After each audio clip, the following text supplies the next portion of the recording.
On today's episode, we have our first Jonathan Toews update in quite some time. I'll break down the latest rumors on the captain, and I'll also discuss why Nate Danielson should be a player the Blackhawks are targeting at number 19. All that and plenty more right here on Locked On Blackhawks. You're Locked On Blackhawks, your daily podcast on the Chicago Blackhawks. Part of the Locked On Podcast Network, your team every day.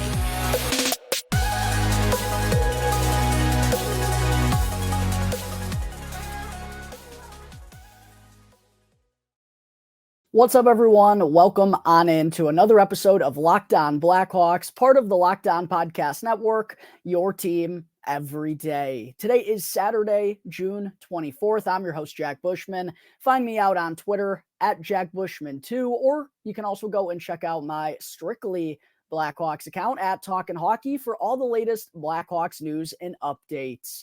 And real quick, just a reminder that you could subscribe to the YouTube channel for free. You can follow the podcast wherever you may be listening to your podcast for free as well, which sounds like a pretty good bargain to me. Make sure to go and do that real quick. It'll only take 2 seconds, and it really does help me out tremendously. And also, that way you can get the latest episode as soon as it becomes available each and every day.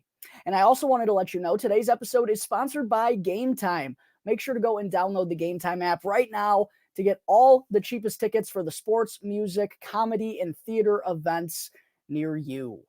All right, good afternoon, everyone. As always, thank you all for joining me on another episode of Locked On Blackhawks, your one-stop shop for all things Chicago Blackhawks. And thank you all for making the show your very first listen here to start off your weekend. Hope the weekend is going well for everyone tuning in. And I know that I don't usually do a lot of weekend episodes here on Saturday or Sunday, but now that we're closing in real close here on the 2023 NHL Draft, we're just 4 days removed from Connor Bedard's name being selected, being called for the number 1 overall selection. Couldn't be any more excited, and I still have plenty of draft coverage and a lot of good stuff that I wanted to bring up here on the podcast before everything goes down next Wednesday.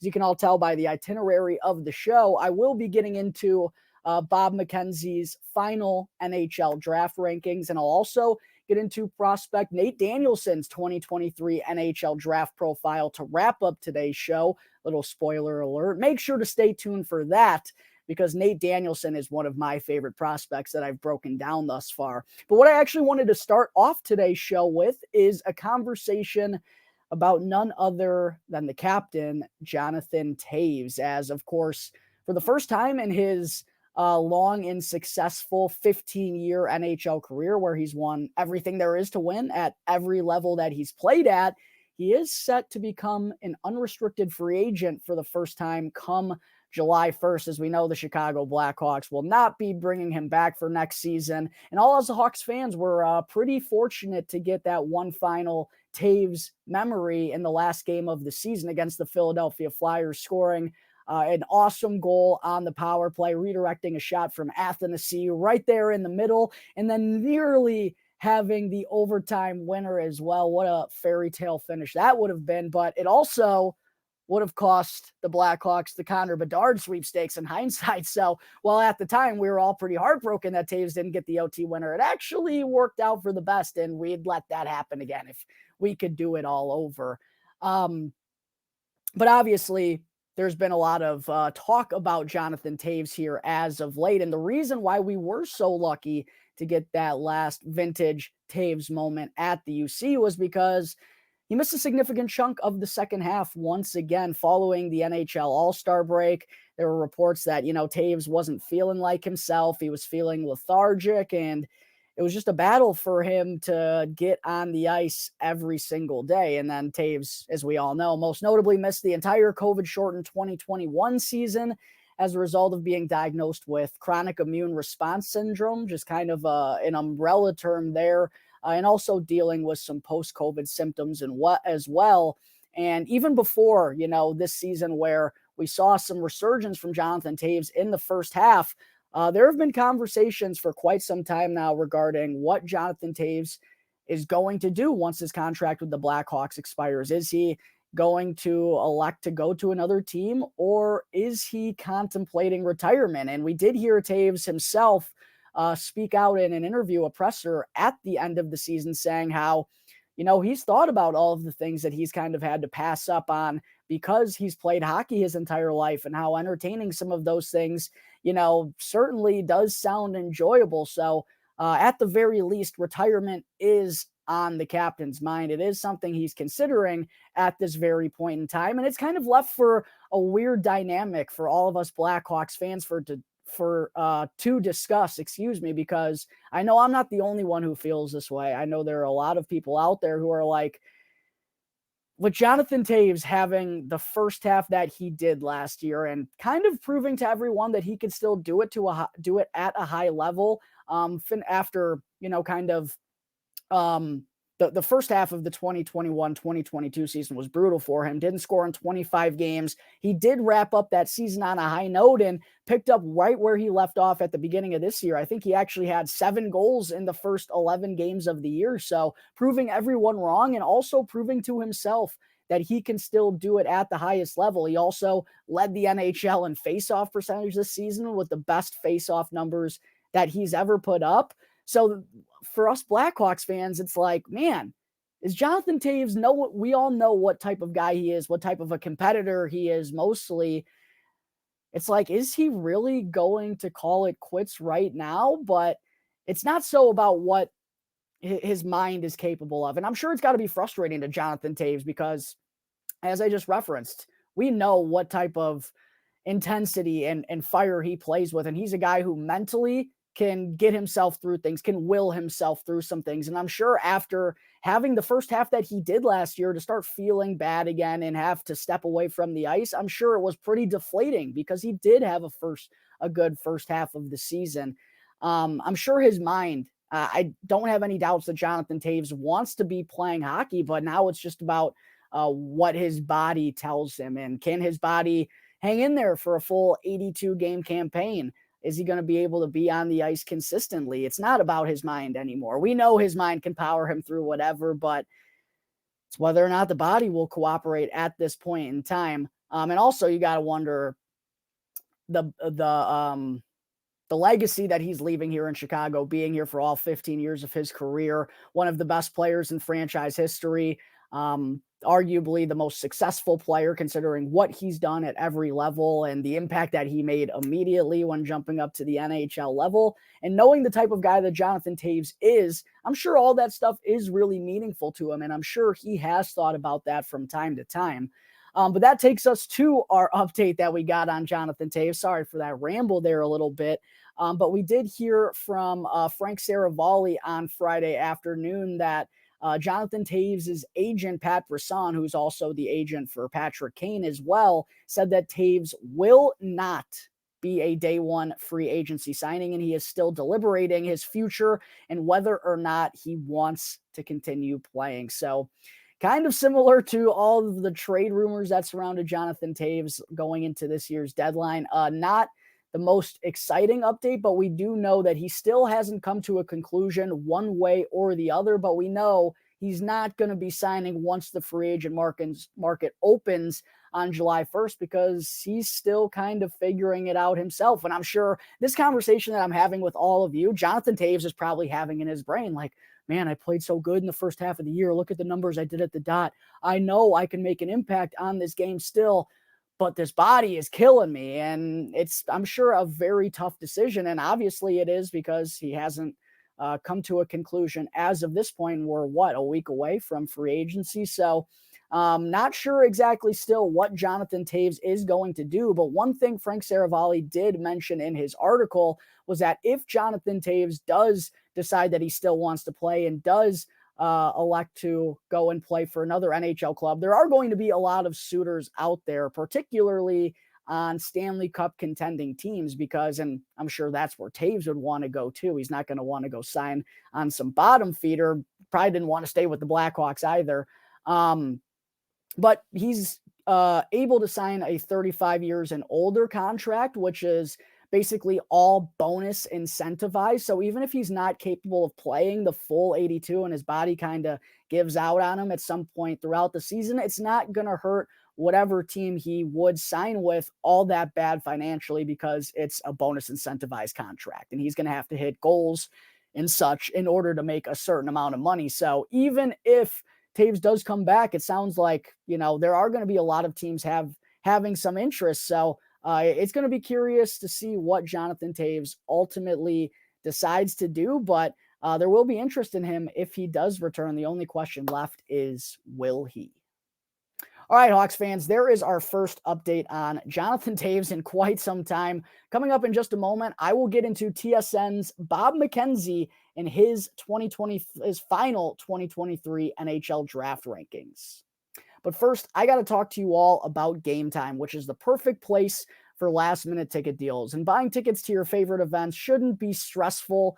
And Game Time is the fast and easy way to buy tickets for all the sports, music, theater, and comedy events near you. And I personally have been using Game Time for pretty close to 10 years at this point in time. And I actually, spoiler alert, I'm recording this on Friday afternoon. You all will be watching it at some point on the weekend, but the game that I'm going to on Saturday night between the United States and Jamaica for the Gold Cup, I bought those tickets off of Game Time. I'm not just saying that because this is an ad read for the show.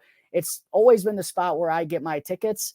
It's simple, very cheap, and I also love how they give me images of my seats and provide event cancellation protection. So make sure to go and download the Game Time app, create an account, and use the promo code LOCKEDONNHL in all caps for $20 off your first purchase. Again, all you have to do is go and create an account and redeem the code LOCKEDONNHL for $20 off. Last-minute ticket deals, lowest price guaranteed. Game Time.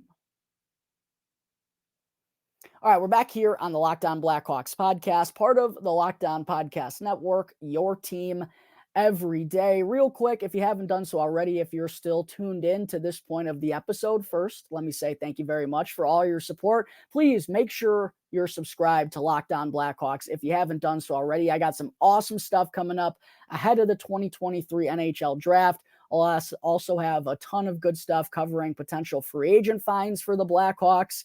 I'm midway through my summer 2023 top 10 prospect rankings, and I still got a few more NHL draft profiles to break down. So please make sure you're subscribed to the channel if you're not already. I'm on the road to 1,000 subscribers. I'd really like to get there. I know it's a bit wishful at this point, but 1,000 before the Blackhawks select Connor Bedard with the first overall pick on Wednesday is my goal. We just got over 800.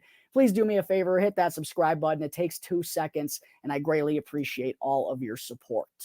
All right, moving on into segment 2. As I mentioned during the opener, we're just 4 days away from this year's NHL draft. And with that being the case, I wanted to be sure to go over Bob McKenzie's final 2023 NHL draft rankings that he dropped on Thursday afternoon, as he is considered to be one of the best in the business. He's been covering prospects for quite a long time on TSN, very reputable source, and he's been pretty good with a lot of his rankings, his final rankings closing in on the draft. Being an insider, he hears a lot of whispers and rumors of maybe where teams are leaning and what direction they're heading, what position maybe they want to take. That doesn't have an impact on these final rankings, of course. These are just where he slots everybody in terms of order, but it does give you a little bit better of an understanding of all of these guys. And also in such a deep draft class with many good players here in the first round, it also gives us a little bit more insight on who's projected to go where after some of the big names get rattled off there in the top 5. So getting into it now, obviously there's no surprise with who's going to be starting off this list from Bob McKenzie.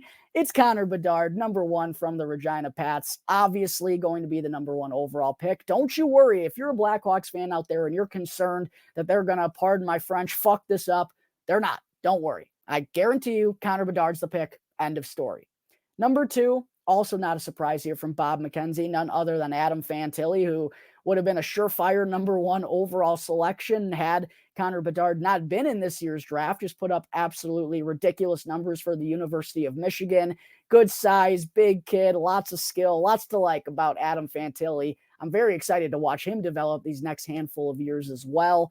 Number 3 on McKenzie's list was Leo Carlsson, the guy who really has been generating the most buzz since kind of the end of the season. There was, a lot of conversations about Matvei Michkov being at number 3, but it seems pretty much a consensus at this point that Leo Carlsson is expected to be the 3rd overall pick.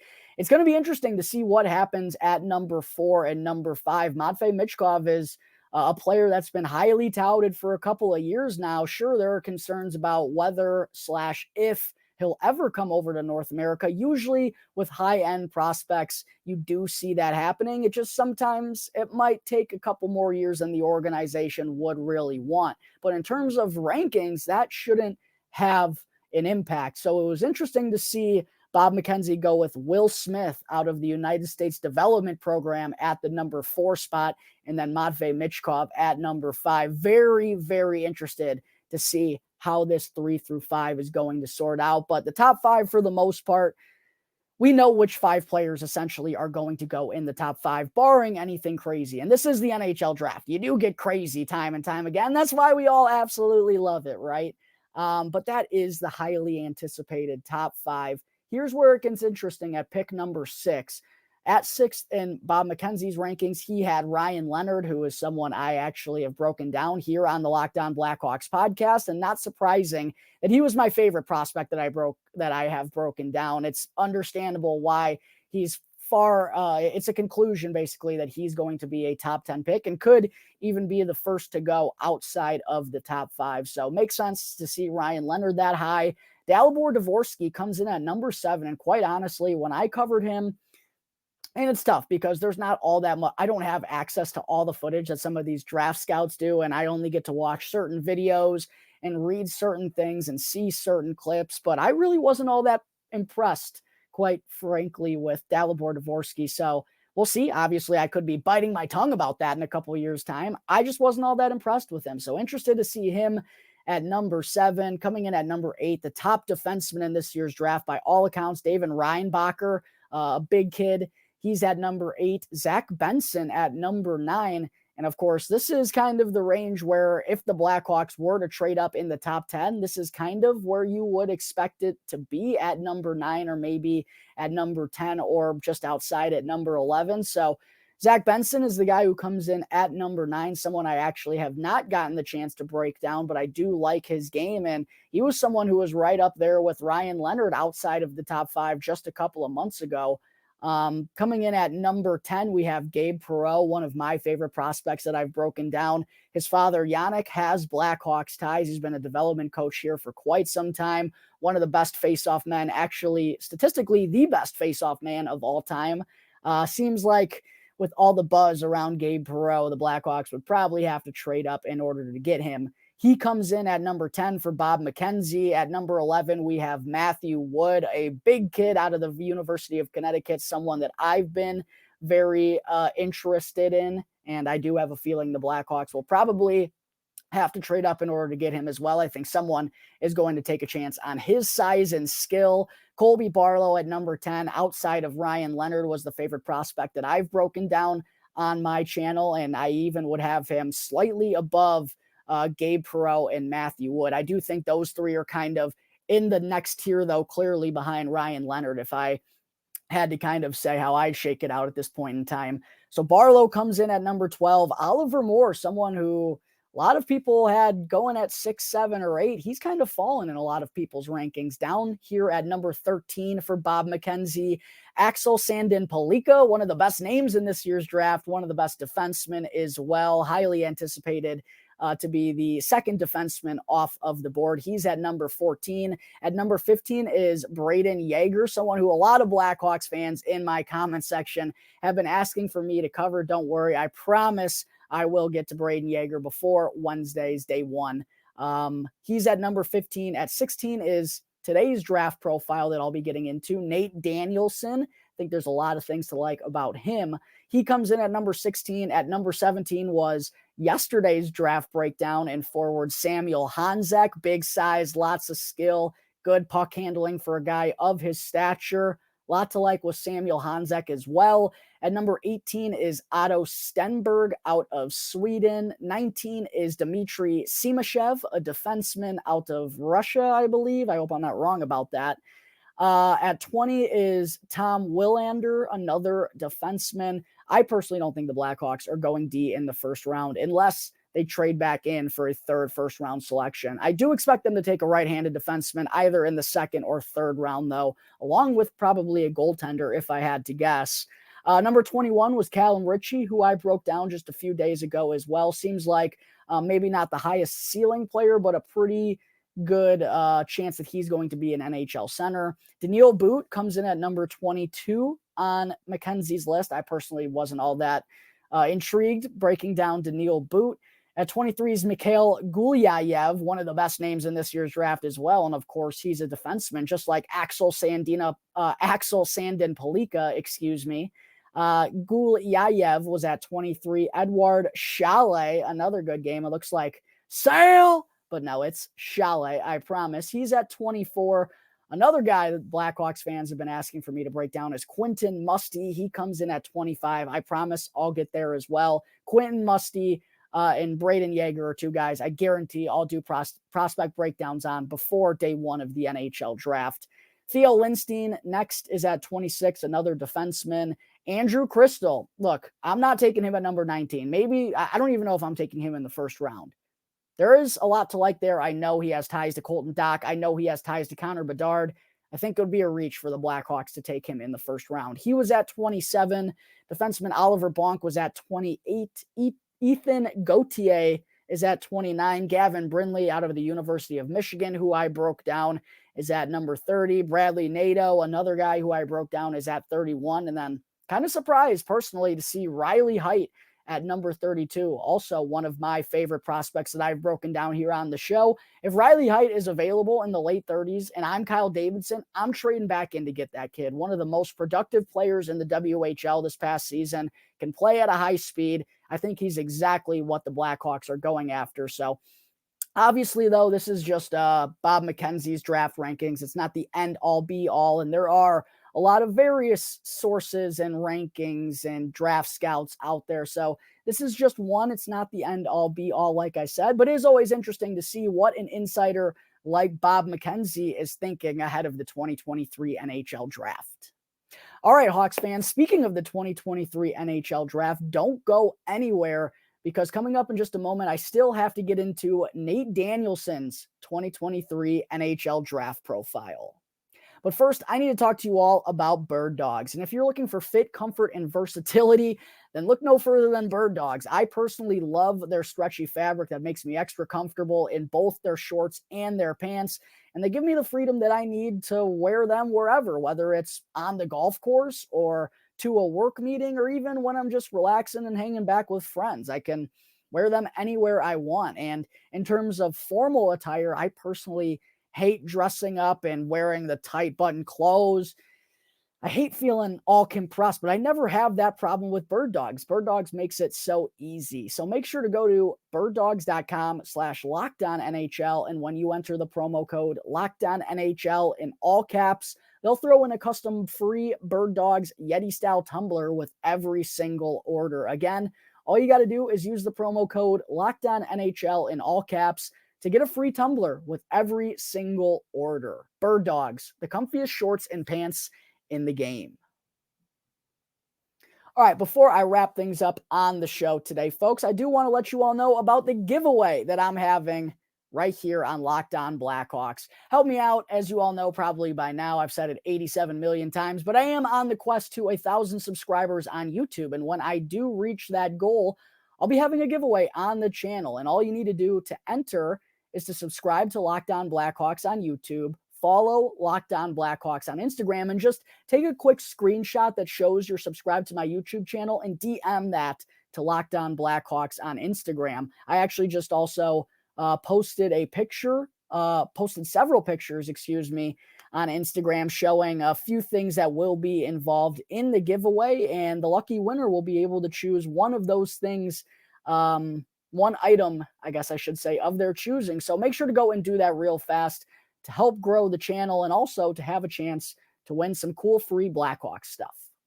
All right, it's time to get into my next 2023 NHL Draft Profile here on the channel. And today I'll be covering 18-year-old prospect Nate Danielson, a 6'1", 187-pound forward that's played the last two and a half seasons for the Brandon Wheat Kings of the WHL. And by the way, make sure to go and get caught up on all of my draft profiles. If you haven't done so already, I've broken down a ton of them at this point. Andrew Crystal, Ryan Leonard, Colby Barlow, Gabe Perreault, Matthew Wood, Gavin Brindley, Dalibor Dvorsky, Callum Ritchie, Riley Height, Daniil Boot, and most recently, up until today, Samuel Hanzek from the Vancouver Giants. But getting into Nate Danielson, I'm not kidding, folks.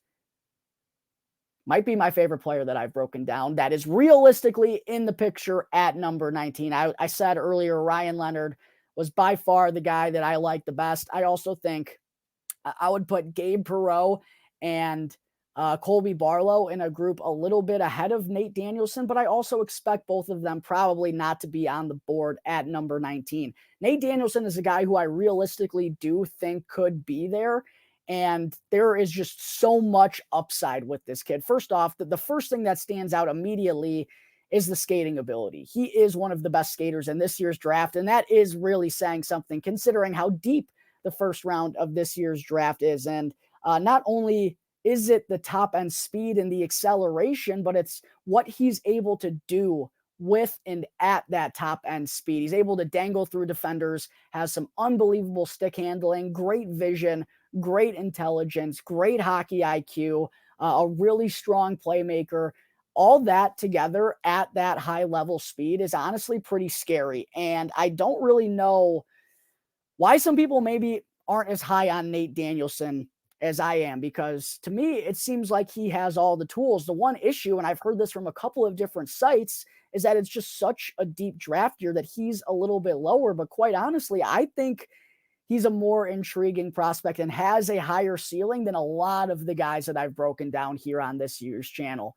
It's just with the pace of the game that's played at the NHL and how it's only getting faster year after year, to see the way that Nate Danielson can absolutely buzz out there and also be productive at the same time is undoubtedly impressive. He just tallied 78 points, 33 goals, and 45 assists in 68 games for the Brandon Wheat Kings this past season, who, by the way, they were not a very good team and also one of the most low-scoring teams in the entire WHL as well. So for Danielson to be well above a point per game, to be leading the team in all offensive categories, and also to be 8th in points per game among all draft-eligible skaters there in the WHL, I think that is undoubtedly impressive. And maybe it doesn't stand out as much to other people because Brandon wasn't that good, but he was the leader there. He was the captain, was the one who did all of the heavy lifting offensively. I don't think there should be a knock on him because Brandon wasn't all that good this past season. And he's also now been a point per game player each of the past 2 years. So some good offensive abilities there, despite not necessarily being surrounded with the most talent. But the way he plays the game to me is just so impressive. Really strong playmaking ability.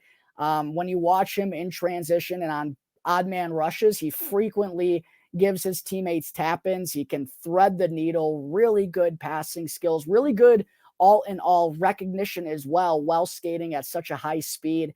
He has been considered to be more of a playmaker than a sniper, but I'll tell you what, this kid's got good goal-scoring ability too. We've mostly seen it so far, or at least the highlight goals that he scores often come on the power play. He does have a really strong and a little bit of a deceptive wrist shot. He'll blow it by you, blocker high, and burst the water bottle open. He'll shoot it top shelf, glove side through a screen. I mean, 33 goals this past season, again, for a team that didn't have much talent around him and for one of the most low-scoring teams in the dub. I think Nate Danielson is a better goal scorer than a lot of people give him credit for as well. Sometimes, though, I will say I think he gets a little bit too caught up, in particular at 5-on-5, with trying to thread the needle and trying to set up his teammates. Whereas, obviously, when you have a man advantage and you see that they're giving you some space, you can go ahead and rip that shot. It feels like sometimes when he's on a 2-on-1 or a 3-on-2 and he gets that same space, he tries to force it to his teammates a little bit. And I'd actually like to see him get more aggressive and kind of pull the trigger himself more frequently, because like I said, I do think he has a really solid shot. We just didn't see it all that often at even strength this season. So that is one of the gripes I have about Nate Danielson. I'd like to see him be a little bit more assertive and trust his shot as much as I do, quite frankly. Also, I love how he's a responsible two-way center at this point in time, an intelligent player who reads things well defensively. And when he gets in on the forecheck, he's usually not too aggressive, doesn't let his man get by him. He's reading the play well from the center ice and uses his skating ability to kind of be all over the place, to be a little bit of a rover and to get involved in different situations. And he does have a little bit of sandpaper to his game. He's got some good size, 6'1", which is also why his skating is so impressive. He does have some good size to him. I just think, at least from a couple different sources and a couple different videos from what I read, it seems like sometimes he's a little choosy about when he's going to use that sandpaper rather than just bringing that part of his game every single night. And as you know, a guy who's going to be looked at as a reliable two-way center, you're going to want him to bring that intensity and bring that grit and hustle and intensity every single game. So it feels like the consistency with his ruggedness could use a little bit of work, but there were certainly games where he was noticeable in those areas as well. Just has to do it more on a night-to-night basis. But all in all, there really aren't any like glaring flaws in Nate Danielson's game. Like I said, just kind of the only reason that most people have him going this late is just as a result of how deep this year's draft is. So getting into the rankings here, the highest ranking for Nate Danielson was at number 13 by both Chris Peters and McKenzie's Hockey. He was rated 14th by the Daily Faceoff, 15th by Sportsnet, most recently 16th by TSN's Bob McKenzie, then was 19th by Craig Button, ranked 22nd by both the Hockey News and Dobber Prospects, and last was 26th by Elite Prospects. So for the most part, the expectation is that Nate Danielson's going to be a top 20 pick in this year's draft. So going to be really close to where the Blackhawks are at. And honestly, if he's on the board once the 14th overall pick once they hit number 14, personally, I would start making calls. If there's a Gabe Perreault on the board, a Colby Barlow, a Matthew Wood, or a Nate Danielson on the board at that range, those are the players that in particular I would be willing to trade up for. Anyways, getting into the strengths of Nate Danielson, elite skating ability and high top end speed. And to go along with that, he can also stick handle and read plays and create at that high speed. He has great playmaking ability. I do think that's going to be his best offensive attribute. Obviously, that goes along with the skating, but is a sneaky good goal scorer, has a bit of a deceptive wrist shot that he's liked to use on the power play so far. I also think he does a good job in transition of reading the plays. And like I said, sets up teammates for easy ones pretty often. And all in all, on both sides of the puck, just a really intelligent player that uses his mind exceptionally well. And he is, from all accounts, likely to play center at the professional level. So a lot to like there. And as far as his weaknesses, I mean, it's kind of nitpicky, if I'm being honest. I think he does get too fancy from time to time and tries to maybe force passes and sometimes makes some bad turnovers, but so do most 17 or 18-year-old puck handlers at the junior level, except if you're Connor Bedard, of course. But that usually happens for kids at this age. They sometimes do try to force things and get caught up with trying to make the pretty play, and sometimes that leads to bad turnovers. Like I said, I would also like to see him add a little bit more grit for his size and just to use that on a nightly basis. And then I also want to just see him be more aggressive with the puck on his stick, take matters into his own hands, because we've seen that with a couple of Blackhawks prospects over the years. Kirby Dach was the one who most notably kind of got shit for it all the time, just not really pulling the trigger as frequently as they need to be and would like to. They just try to make the pretty plays. Nate Danielson, play it simple. Trust that shot. It's really strong.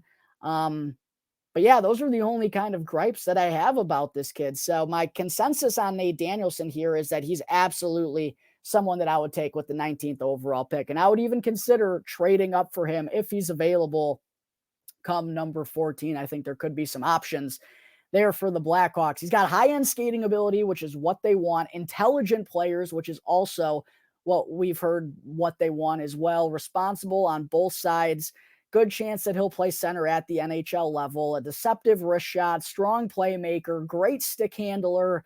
I have him penciled in as a middle six center with top line upside and can be a power play one type of player with all his abilities as well.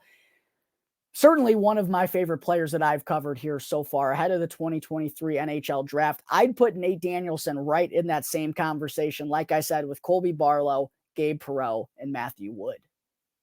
All right, folks, I think that is going to wrap up Saturday, June 24th's episode of Locked On Blackhawks. As always, thank you all again for tuning into the show, and make sure to go and smash that subscribe button. I'm on the road to 1,000 subscribers right now. And if you're listening to the audio version of today's show, make sure to go and follow Locked On Blackhawks if you haven't done so already. I'd greatly appreciate all the support, and also that way you can get the latest episode as soon as it becomes available each and every day. As always, I'm your host, Jack Bushman. Check me out on Twitter at JackBushman2, or you could also go and check out my strictly Blackhawks account at Talkin' Hockey for all the latest Blackhawks news and updates. So until the next episode, maybe I'll have one come out on Sunday. Like I said, I do still have a lot of stuff I want to cover, but whenever that may be, everyone out there, enjoy your weekend. I'll see you next time. Thanks again for tuning into the Locked On Blackhawks podcast, part of the Locked On Podcast Network, your team every day.